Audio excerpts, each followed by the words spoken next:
Hello, ladies and gentlemen. It's a chess show on Pod TV. My name is Sasha Star, and today we have two professors, Ken Regan and Dan Fleetwood. Welcome to the show. Thank you very much for having me on. Snowy day here in Buffalo again. Same in Toronto. And what about you, Dan?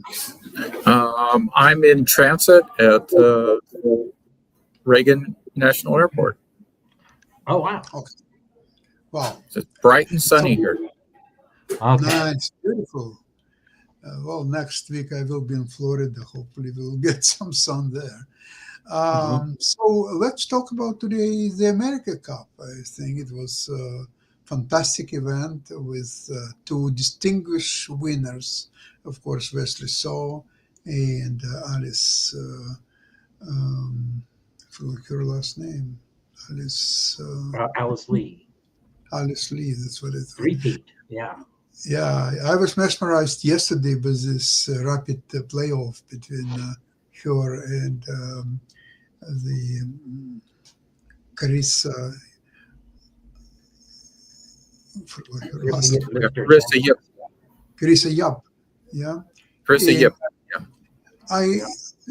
Everybody thought that she's a favorite to win, but I thought that Alice Lee actually has better chances, and that's what proved to be the case. Well, hopefully we will see the first game of this match. I have to say Alice Lee is one of my puzzles because her FIDE rating is 2399. But I routinely had her over 2,500 in basic strength. She must have had poor results in some tournaments that I didn't see. So to me, it's no surprise that she's won the women's division of this event 3 years on the trot. I mean, she's 15 or 16. She's got more headroom. So, and so does Carissa. But at any rate, Alice Lee, was tough as nails at some points where it mattered. Even a choice she made in the last rapid game to kill it dead, so she only needed a draw, rather than go for a win that was probably there for the asking. Now, I should say something about the format of the tournament. It's a wild format. It's a double elimination knockout. The main section, the winner's bracket, so to speak, is played at 90 plus 30 classical pace. The losers drop down to the other bracket where they play rapid games, a little slower form of rapid, 25 minutes up front, 10 seconds increment per move, giving you 35 minutes to turn 60. And then the person who emerges from the losers bracket plays a match, could often be a second match against the winner of the original bracket at the slow pace. Now, if the person in the winner's bracket wins, that's the end of things. Okay, that's what Wesley So did to Levon Aronia.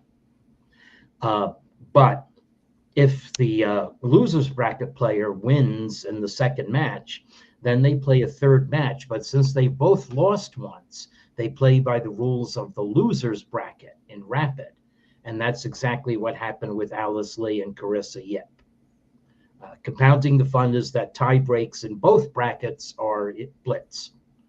So I had to monitor blitz time control, rapid time control, and slow time control. And I have different coefficients for each speed. It's not easy. Yep. I have to say it was confusing to watch for someone who had not had the rules explained as clearly as you just did. Okay. Yeah. It's some things needed explaining to me, even though this is the fourth time I've monitored this tournament. I think they were a little bit short on explanations. They would show the table where it says, okay, two games at classical control, 2 games of rapid control, but they wouldn't explain all the intricacies of who is playing whom and what's the consequences of the match if it's lost or if it's drawn or whoever wins the match and who will be playing whom playing next. And it was very difficult. Unless you follow the tournament from, say, day one until the last day, then slowly you get kind of puzzle in your head. But if you occasionally watching a game or two here and there, it doesn't make sense a lot.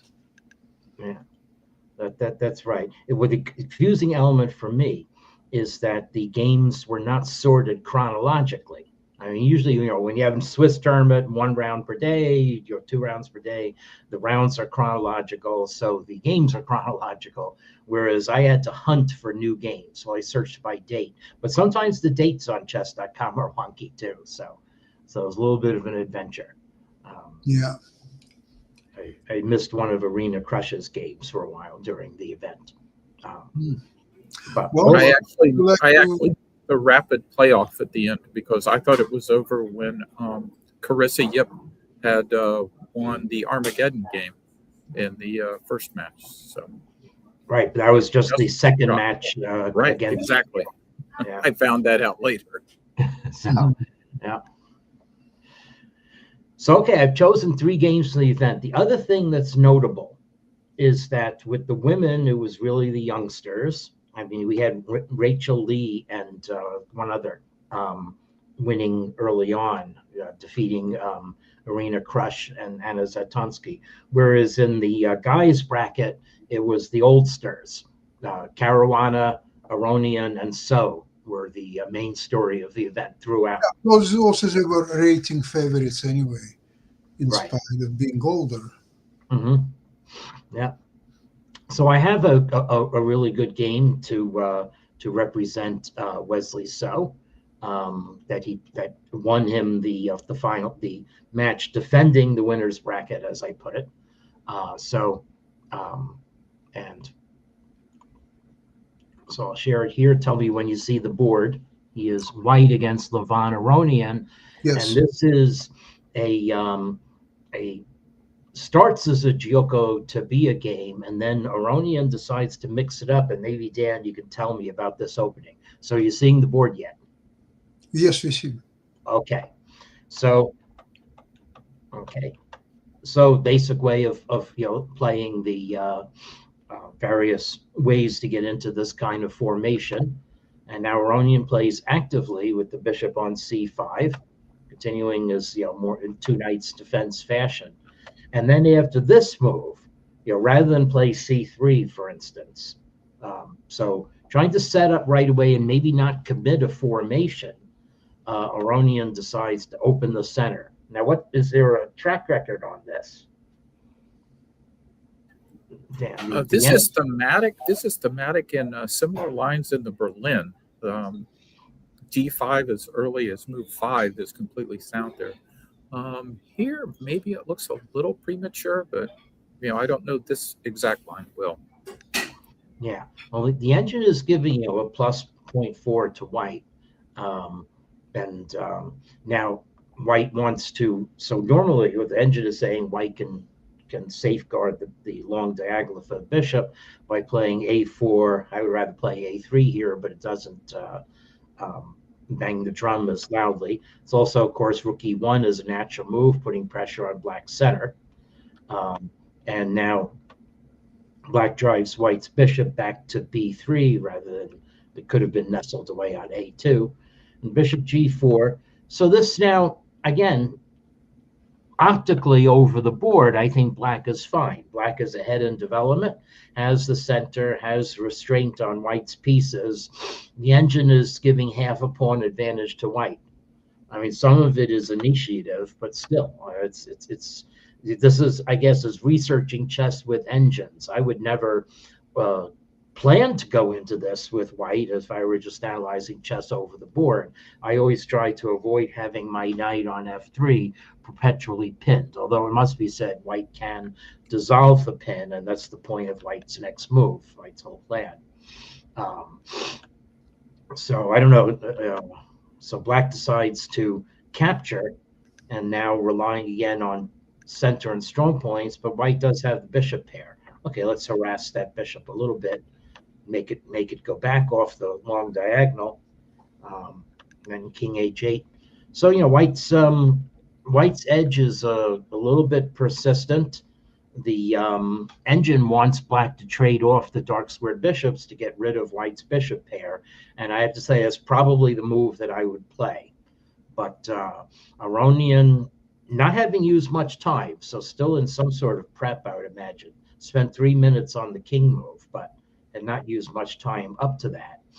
Decided to just play it slow, and then did not have the right idea in mind for dealing with White's natural knight outpost move. So what Aronian thought he had time for was to play bishop f6 and g6, driving away the knight, and have the bishop nicely fianchettoed and supporting the center. Okay, so bishop g5 was the computer's move. So the problem with this is that black thinks he has guarded the d4 square multiple times over, but the fury of White's bishops is going to be released if black tries to capture anything. So it turns out that when I say fury of the bishops, they're coming this way, and this may be what Aronian overlooked. So if you don't have a G pawn, you don't have the ability to block White's bishops with G6. So you can't play that. So you have to play this, and it just gets very rickety. Okay, so black has to sacrifice the exchange basically by playing rook a5, else it's checkmate. So so this is what Aronian underestimated, and he only used 6 minutes on his reply. He said, okay, never mind, it's a shock, but I'm going to carry through my plan of driving back your knight. But the knight wasn't about to be driven back. So it's the same problem. You can't capture the knight because White's queen and bishop are going to crash through with mate on h8. Okay, so you got to do the rook. Okay, now the knight moves, but White has extracted several concessions. In particular, black's bishop on f6 is pinned in a very curious manner. Can't go back to g7, or I could probably snap the f pawn. You have to look, is White's queen getting trapped? I don't think so. So, so now d4, but White is under no obligation to recapture this pawn. So, I mean, rook a d1 is an attractive move that keeps the edge, but White is even better than that. It's one of those, if you see a good move, wait, there may be a better one. And so this now, again, puts black's bishop. So here's another one of these decision positions. The computer's best move for black is bishop e7, but this is so abject. And it also looks like you could get mated on the long diagonal, and you're exposing the f pawn. White has better things to do than to take it. And actually, no, White just takes it. So it's you can't play bishop g7. Okay, so that really does lose stuff. Hello, getting your queen and king for it. That's why you have to keep the bishop on this line. But what Aronian did, trying to stay active, is to play the bishop to a5, h4. You're still ahead in time, but now rook a d1. And so Aronian tries to push back, but White just has a lot of places to go. It can go to b7, it can go to e6.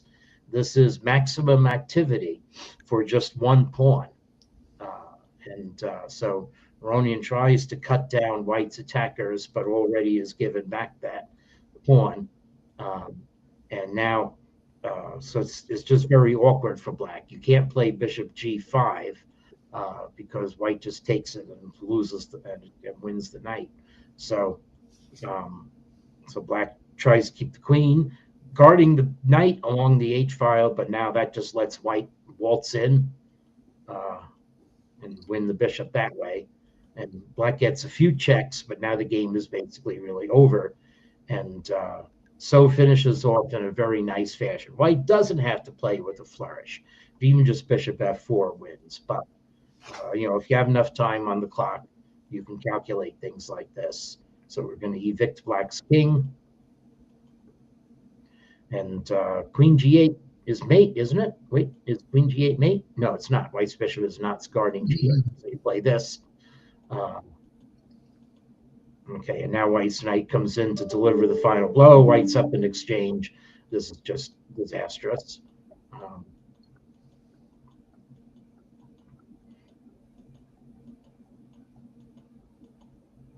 okay, that's the last defender gone.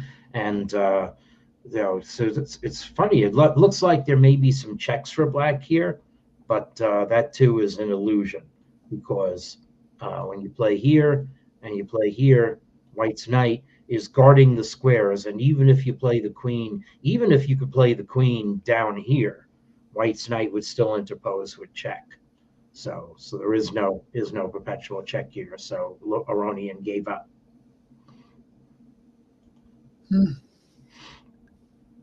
So, Yeah, it seemed like Wesley was really in good form for this tournament, playing very, very, very good technique. yes, and he was very solid in a lot of the other games. It was remarked that the classical games and the opening phases of the tournament, which you could find down here, were very solid. And they often went to the tie breaks. So here is Wesley So against Ray Robeson, drew the first two games, and you can tell that they are reduced endgame positions. And then when it got to the tie breaks, that's when they mixed things up more.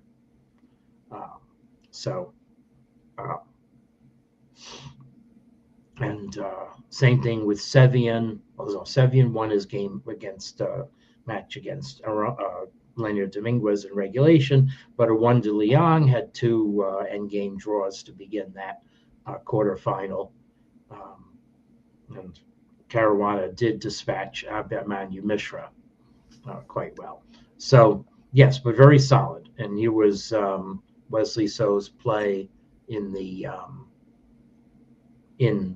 semifinals against Sevian was also again very careful, and then mixed it up in the blitz. Wesley So is a very strong blitz player. So probably there are good games there to follow too. But I actually want to feature two games from the great Alice Lee, Carissa Yip, Donnybrook.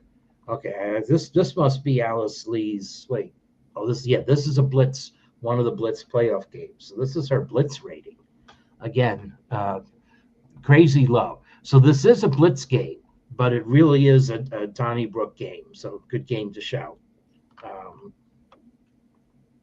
So Carissa Yip, unafraid to go for a win, even with making concession. I think this was the first game. It was an odd game of a round. So they were tied. Carissa Yip was not needing to win on demand as black here, but still played in a very enterprising manner. Engine gives White a half pawn advantage, but there's everything to play for. And B6, wow, that's a move that I used to play, and I used to lose with it. So what's going on here? Okay. So now, interesting juncture right away. Okay. This move weakens the A2, G8 diagonal. But it's a question of, White might have to sack something to take advantage of it. So do you know your opening theory? Can you calculate it? But either of these two caveman-like moves, bishop c4, okay, threatening to capture, play knight g5, and then trap black's queen with knight e6, or the other option, knight g5 for White, the engine says, yeah, go for it. Okay, we need to analyze it quite a bit. But Alice Lee was happy just to play with a slight pull that you usually get in these positions and can nurse. So we nurse it for a while until the game gets pretty wild. Okay, so this also, I don't like developing my knight to c6 in this kind of position. I'd rather have the knights on f6 and d7, but who am I to say?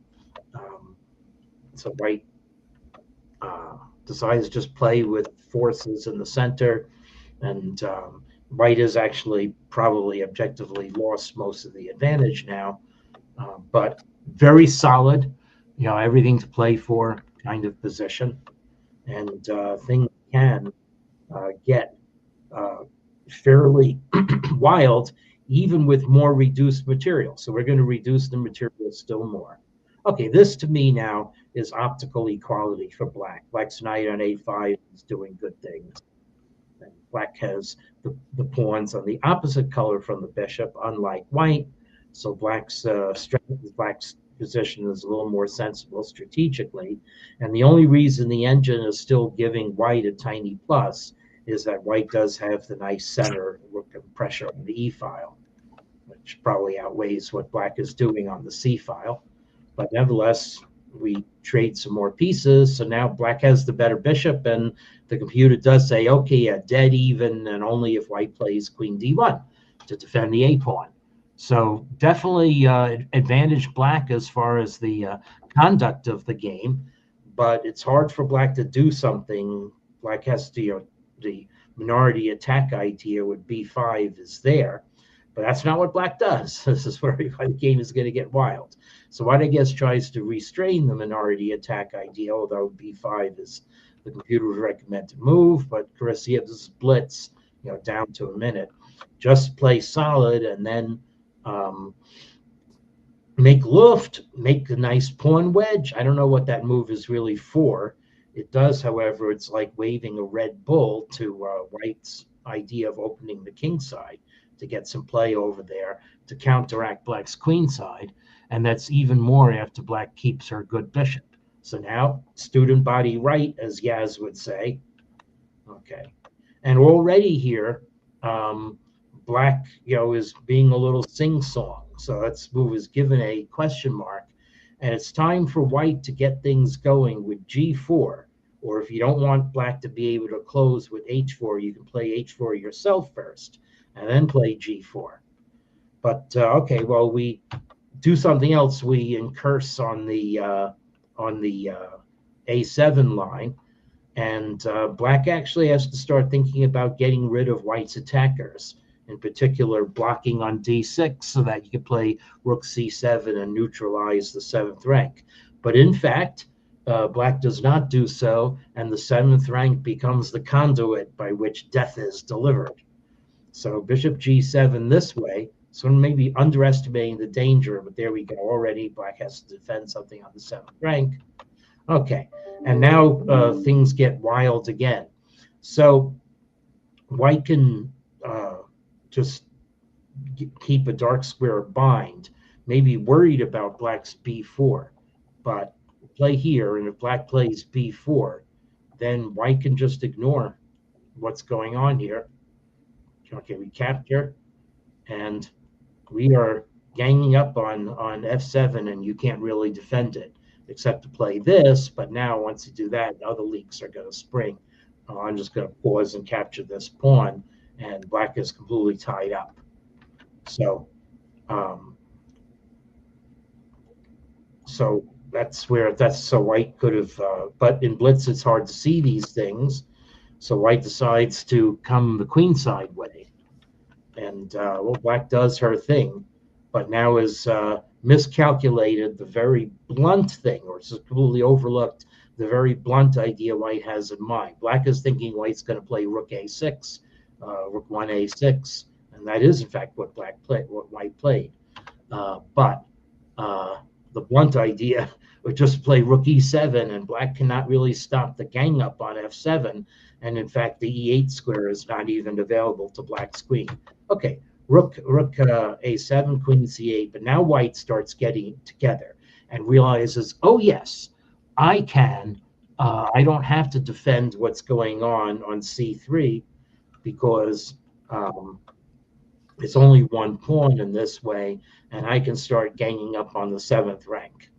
And so here he comes. Black defended in advance, and actually queen e5 check first was more accurate. So last chance for black to defend by getting some air with e5, and did so, but needed to follow up with queen e6 to deny the f6 square. Instead, black allowed white into f6, and now what happens is brutal. So maybe you're only down to 7 seconds in blitz. Maybe you miss that you can't take on e6, but it gets even more fun than that for the end. The end is queen takes g6 check and mate. So triumph of the 7th rank. Now, so obviously a blitz game is not going to be perfect, but this was anyway interesting play by white, conserving some energy in the position and eventually taking advantage of black's indiscretions, of which the h5 move was one.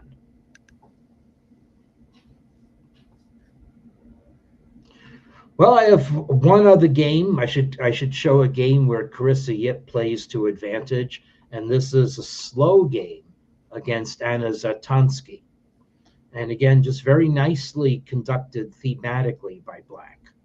Okay, so first equalizing, and then we play Bogo Indian defense with a5, and then taking the opportunities that are given.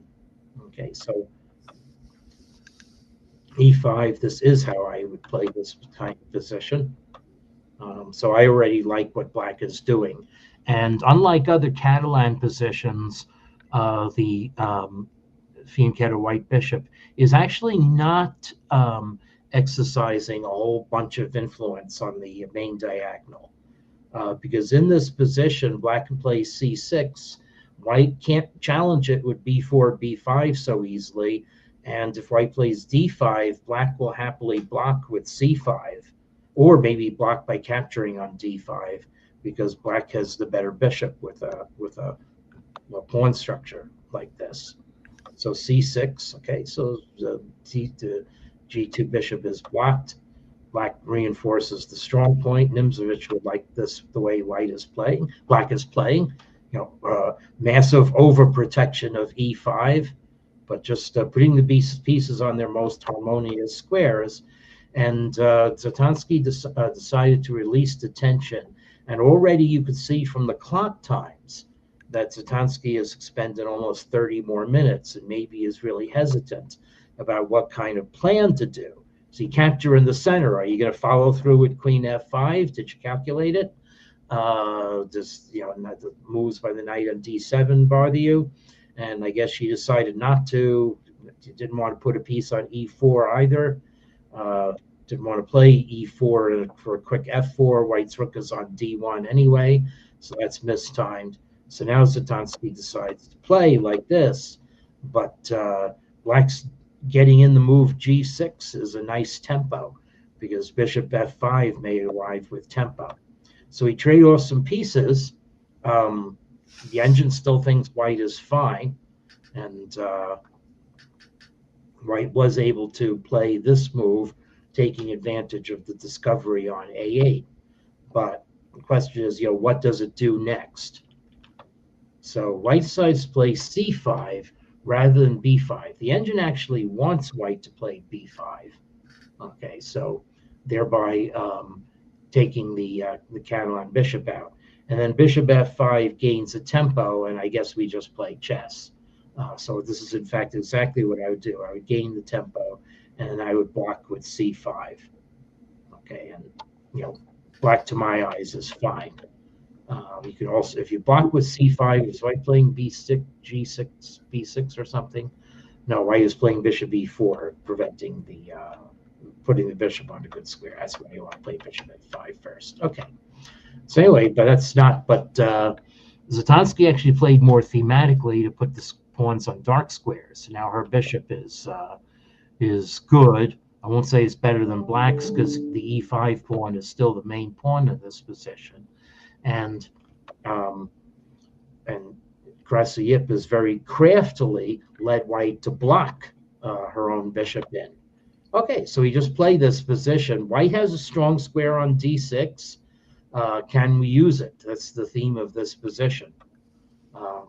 So anyway, so white tries to put some pressure on black, but black can defend. So it's a real question. Can white use d6? Black's trumps in this position are that black's pawns have more to do by advancing than white's does. So h5, h4, very much in the cards. And white is trying to to ready the h4 move in return. Yeah, and a huge clock advantage for black. Yes, that is also true. Yeah. So, so now black starts infiltrating. This might have been the answer to h4 as well. Okay. So there's going to be nice moves. Here comes the h5 idea for black. And so let's take a look and see so why white couldn't play h4. Well, h4 appeared on the board, but it weakens the g3 square. So here is the beautiful judgment play by Carissa Yip. It does not give a winning advantage, but it gives white plenty of trouble when you're down under 5 minutes. So rook takes e2 check, and now queen takes g3. Okay, so here we go. So exchange for a pawn, maybe win the h pawn too. Black's bishop on e6 really does make black's king safe, so long as e5 doesn't fall. Okay, white can't get behind black, and now just the question is, can white keep this position together? Well, that's something white can do, but now white's rook is away from the board, so we repeat moves, and then Yip decides to go for it with the passed h pawn, which white's rook cannot defend. So here we go. So now white plays. It would require analysis to see how white can organize a defense here. White plays natural moves, it must be said.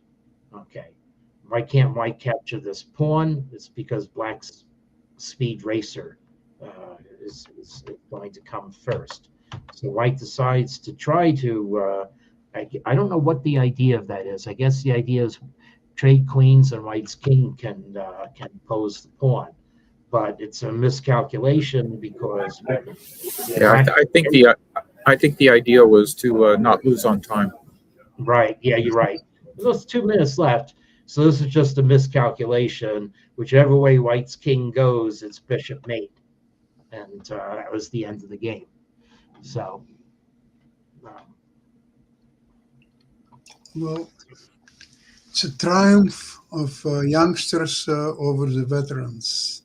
Both Irene Krush and Anna Zatonsky, who won the U.S. Championship total 12 times together. Mhm. I think they're getting out of the picture now. Yeah, they were out in the first round. Yeah. Yeah. So, Well, what can I say? Thank you so much for today's program. And there were a lot of wonderful games that we haven't seen yet, but maybe in some future programs we will. And candidates are not too far, right. starting pretty soon. So please have a good weekend, and all our listeners as well. All the best, and we'll see you next time, same place, same time next week. Okay. Thank you. Yep. Okay. All right. Thank you Bye, again. everyone. Have a great weekend. Yeah, Have thank a you good so much. weekend, too. Okay. Safe travel. Yeah, thanks, everyone. Bye-bye.